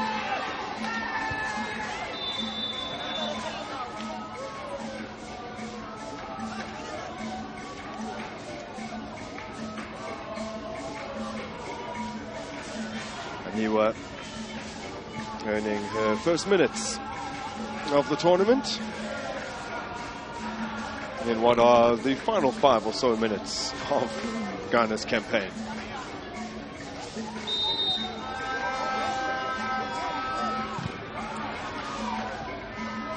Or perhaps more if they go into 120 minutes. No, straight to penalties. Oh, wow. Oh, given away. Donnelly's first involvement has caused all kinds of panic in the back line. She is a really big presence up there, up top for South Africa. Yeah, good fight, good pressure from her. You know, making her impacts immediately, and that was a good fight. Probably a similar size comparatively to Doris Badua, who is the tallest outfield player. The player went off at halftime for Ghana. Yeah. From a South African perspective, Ronald Donnelly is at least amongst the forwards and the midfielders the most physically imposing of the players that they have available to them.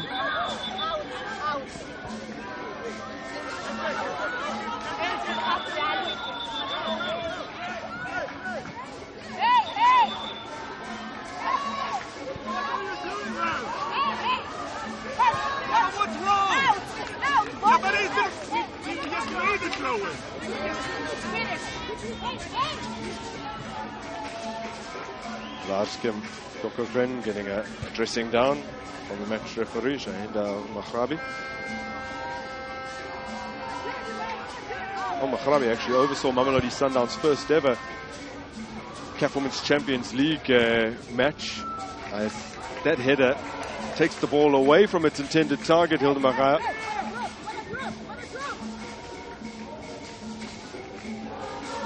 Now she does have it though. Sifusen.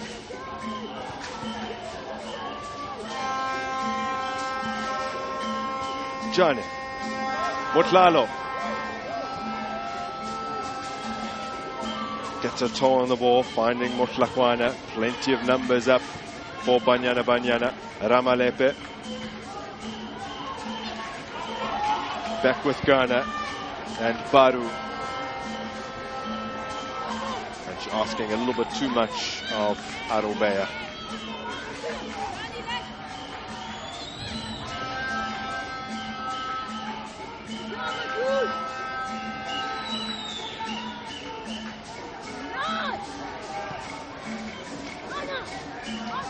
Following. My guy. Here's Jermaine Siposenwe. Rufilwe-Jan. Ramalepe now. Donnelly to aim for.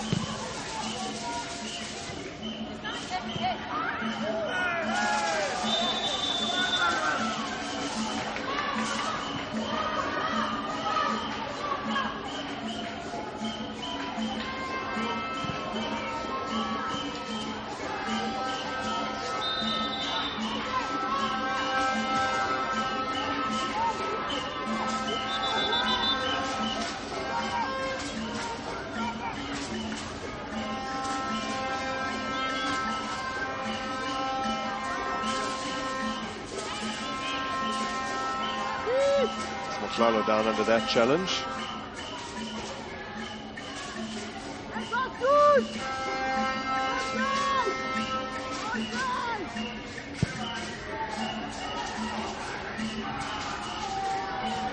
It's a good header.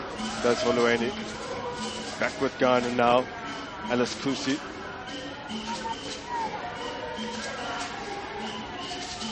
Still, she hangs on to it.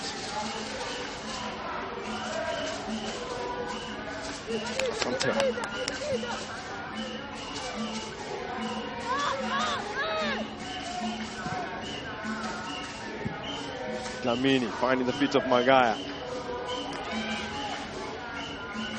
She gets it back from Mamelane Mbane into the final minute of regulation time here. Motlakwan, Motlalo, Siposenwe.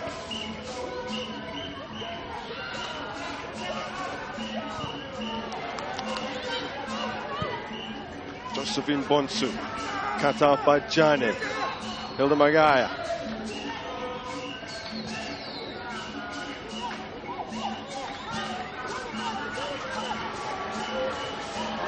Now the flag has stayed down at least for the time being, and that shot rifled wide of goal.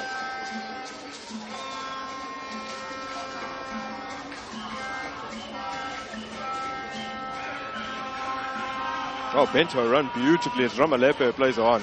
Yeah, I mean, it looked like she was offside initially, but Ramaleta plays her on, and that was a good effort, a decent effort, but should have been on target. A hefty chunk of additional time, half a dozen minutes.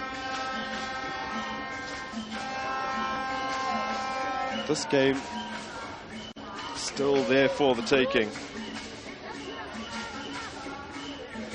That's been a grueling knockout stage for both of these sides. They had to come through extra time in their quarterfinal ties. And South Africa were beaten inside 90 minutes by Nigeria, so it's Ghana who have more minutes on their legs, and in fact a starting 11 who played more frequently, whereas South Africa over the course of the campaign have freshened things up. They made 4 changes from match day 1 to 2, and then 5 changes in 1 change, then 2 changes in 5 again, whereas Ghana have been a little bit more circumspect in terms of their alterations. Now they look to capitalize. Dlamini flies across goal to make sure that she prevents any potential danger materializing here. And it's claiming, yeah, she pulled her hand away so as not to give away the corner. Yeah, I mean, that's where the experience of a goalkeeper of caliber comes in. You know, she saw that he was going off target, and didn't want to put more pressure on the team by handling that ball or stopping it from getting over. So that was a good goal kicking there. Well, there's only ever been 1 bronze medal match that's ended 1-1. That was in 2008. Nigeria, who were the defending champions, taking on Cameroon in that match and winning 5-4 on penalties.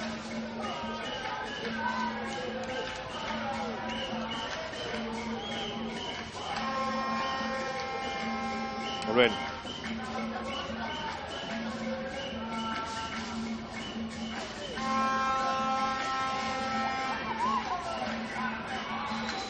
Linda Motlalo, and her effort to beat the goalkeeper, not powerful or accurate enough. The angle was really working against her. Yeah, and it was also on her wrong foot, not her favorite foot, and straight into the hands of Poland. Well taken down by Bonsu, then found Boy Flocker, and now it's Asantewa driving forward. Motlalo has it. I can't ride the challenge. Ball nicked away from her by Alice Kusi. It gets the return pass here. Kusi. Launched long by Gamede. Just Ronald Donnelly to aim for.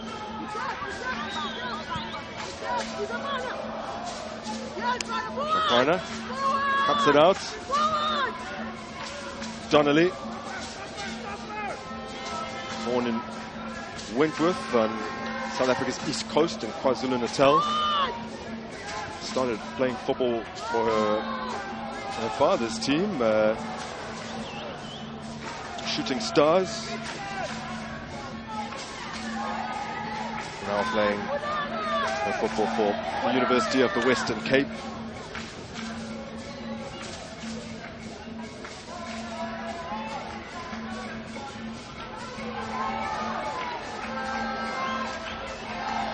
Well, there are gaps to exploit. That's Ghana. Track back hurriedly.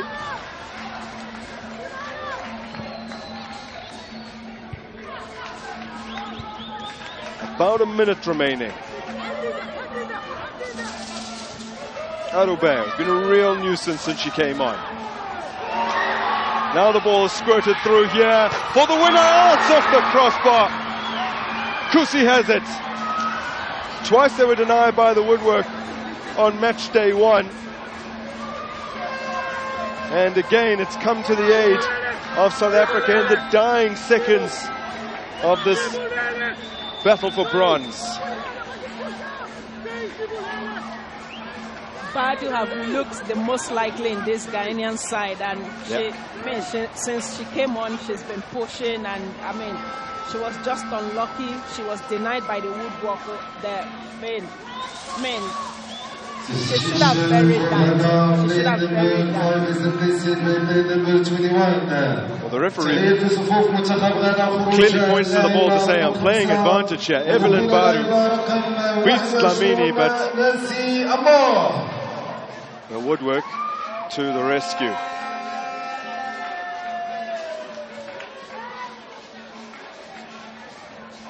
What a goal that would have been. Yeah, and in fact, that was practically the final moment of the game. And so, here come the dreaded spot kicks.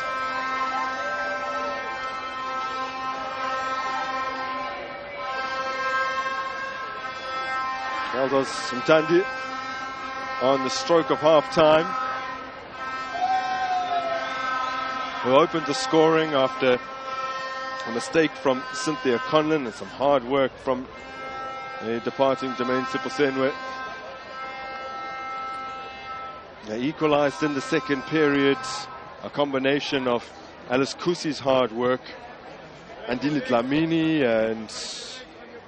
and the crossbar, as well as Bamanani Mbani and her despairing attempt to keep it out. Evelyn Badu is emotional at the moment because she knows it was a really great opportunity to win the game. But it ends level.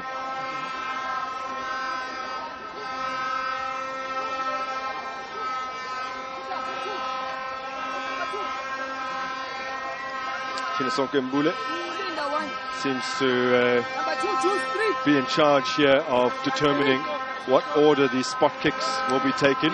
Desiree Ellis's reaction seems to imply that there's an unwillingness now for anyone else to step up and take responsibility, because they seem to be struggling to find further takers. Tell us a little bit about how those huddles, those penalty decisions usually go. I would imagine that there can sometimes be very tense conversations, especially if you run out of willing takers. Yeah, I mean, it's usually a very difficult moment, because sometimes now tensions are usually high, and now you see the leadership of the team, this is where it comes into play, and the responsibility now comes on all the players, and you have to take responsibility, step up and lead your team to victory.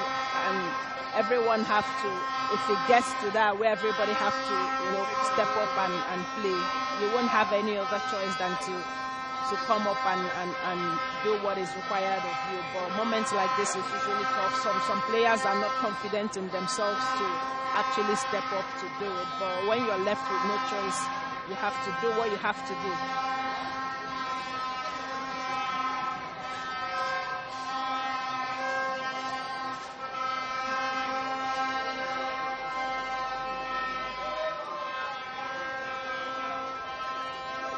Well, it's the first time in 17 years that a bronze medal match at the Women's Africa Cup of Nations will be decided on spot kicks.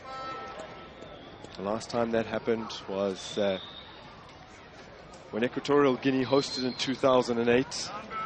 She won the title against South Africa. It was Nigeria and Cameroon in the third place match. Nigeria ultimately triumphing 5-4 on penalties, but there have been a few instances prior to that. In fact, 4 times in total across 12 previous bronze medal matches have they been decided on penalties, and those 4 times all falling within the first 6 editions of the tournament.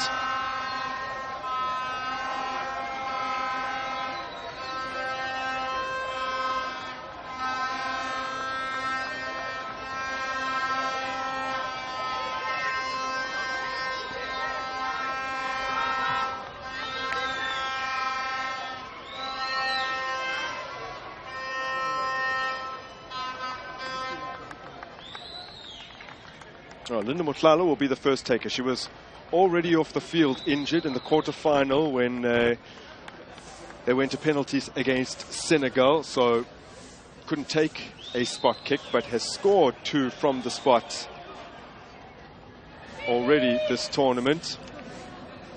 And in fact, the majority of her AFCON goals over the course of her career have been from the penalty mark. So she was the likely first taker, considering that she's still on the park here. Of the 4 successful takers against Senegal, only 1 is on the field. That's Mbane. Dlamini, Makubela and Salgado all took penalties against Senegal, all stuck them away, all excellent penalties. None of them present currently. And talking about Motlahalo's 2 penalty goals, one was actually against Ghana in the match they won. It was indeed, yeah. The opening goal for South Africa at this tournament.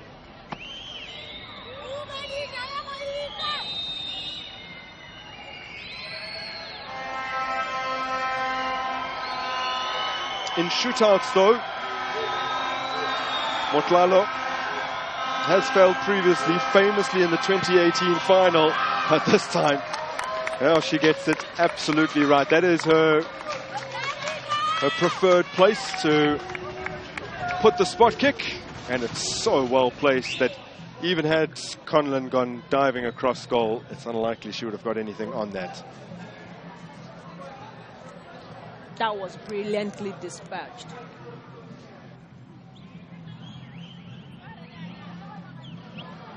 So in their previous 2 knockout matches, it has been Josephine Bonsu who has taken and dispatched Ghana's first kick. Now this time, Boy Shloka. Oh, and she's denied. Andile Dlamini for the 3rd time in this tournament, twice against Senegal, and now the opening kick in the bronze medal match against Ghana has saved. She did convert against Algeria, but she can't against South Africa. What a save. What a save that was. I mean, there was too much weight on that ball, but Dlamini did a very good job to have kept it away. Bamanani Mbane struck an absolute corker into the top corner to win the shootout against Senegal. This time she's tasked with taking kick number 2. And the edge is already with South Africa. The Ghanaian fans trying to create as much distracting noise as they can, but she will not be deterred, not one bit. And South Africa lead 2-0 in the shootouts with a Black Queen's kick to come.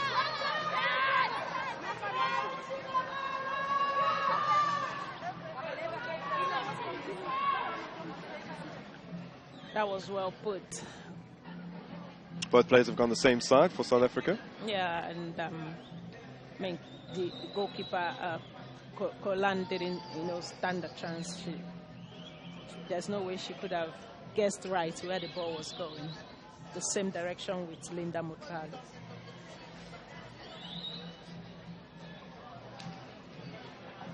Alice Kusi did convert against Morocco. In fact, she took the second kick after Bonsu had scored the first. They were initially level before things went awry for them. And this, she gets right as well, so they stay in it.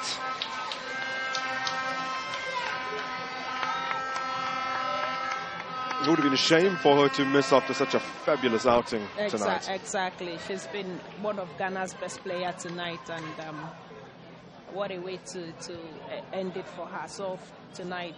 That was well taken.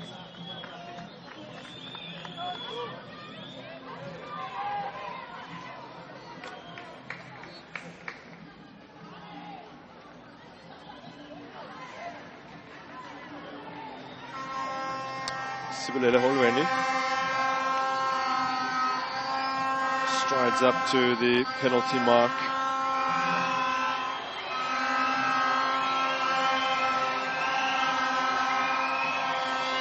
morning. Bazakele Maberga. She's a bit of a set-piece specialist. She's good from this kind of range. Will her nerve hold? Slowly sidles up and her penalty is saved. Well, overcome with relief is Chantal Boyfloka. Things are level again. And often, when players over-elaborate on the run-up, this is the result. It is, actually. It is. I mean, Konlano can actually, you know, against Algeria in the quarterfinal, she made a couple of saves, and she tended to continue from there. And but then again, that was a very poor penalty from Helweni.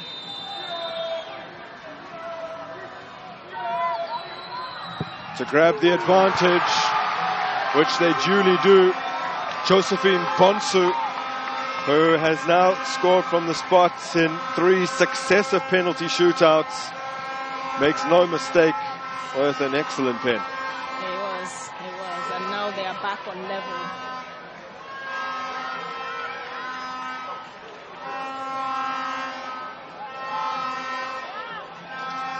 So it's 2-2 after 3 kicks apiece.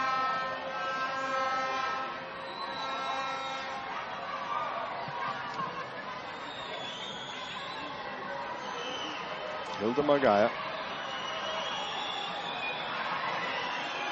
3 years ago, starring in the final against Morocco.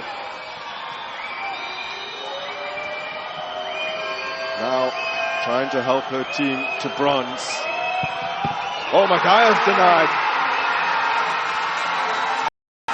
Well, what was she trying to do there? A simply bizarre choice in terms of taking the kick. Yeah. She's got it all wrong. I think she tried to disguise what foot she was going to take it with. Yes, I mean, it looks like it was indecision on her part.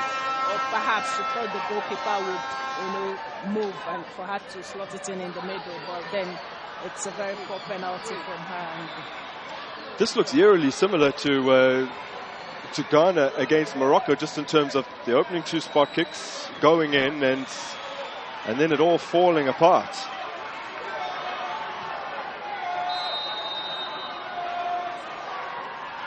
To give Ghana the advantage, Dlamini saves. And it is level once again. So after 8 spot kicks taken, just 4 have been successful, as Jennifer Kujo is the latest to be denied. Well, I think there's going to be a replay. Dlamini seemed to have gone off her line before the play. There was a hint of it in the earlier kicks from both goalkeepers. This is the first one that's actually resulting in a retake.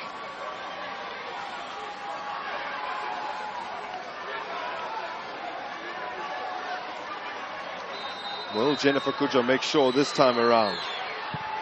She does. The advantage lies with Ghana. And South Africa have to score now.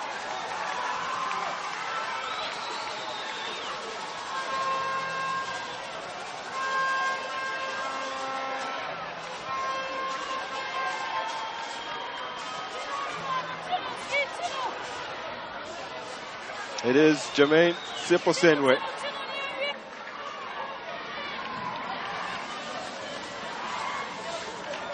With the last kick of her Banyana career. Hoping not to strike a bad chord on her South Africa swan song. Siposenwe keeps them in it. And the pressure returns to Andile Dlamini. That was well done. Well done with no stress. Good finish, good goal by Siposenwe. Her last kick for Bayana. It is clear there that Dlamini had left her line, so good decision.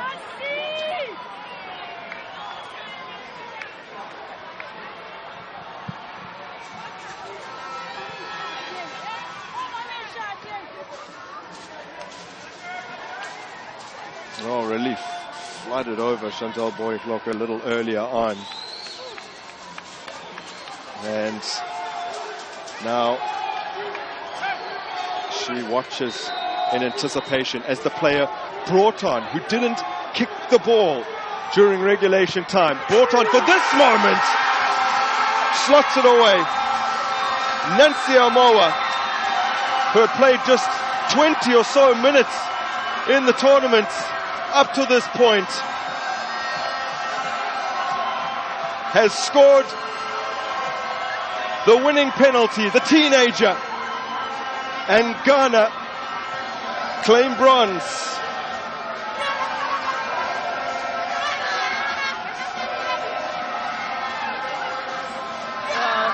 Dlamini tried to stretch to full length, but then the ball went behind her, and it's the winning goal for Ghana.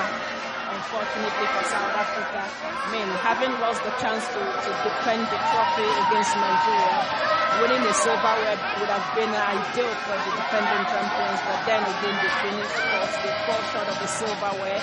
Congratulations to Ghana. They gave everything. They fought for this, and it went their way.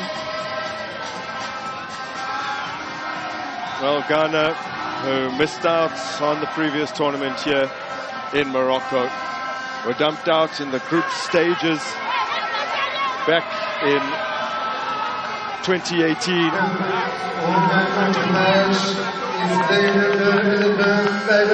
Something that was particularly devastating for them, as the host nations have finally returned to the podium.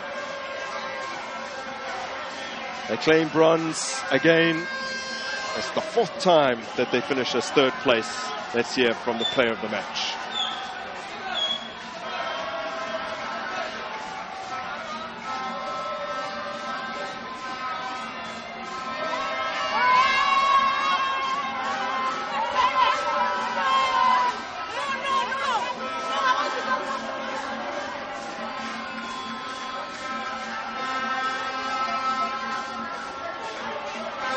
The game has been amazing. It was really tough for us.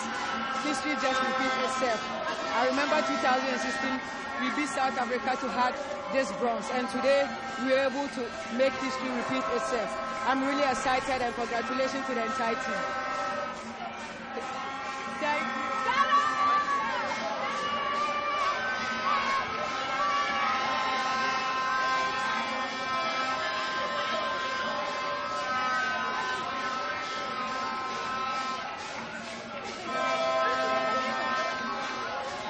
Well, there would have been very few who witnessed this match, either from the stands here at the Harbi Zauli Stadium or from the television sets or cell phones around the world, that didn't think that Alice Kusi was the best player on the pitch tonight.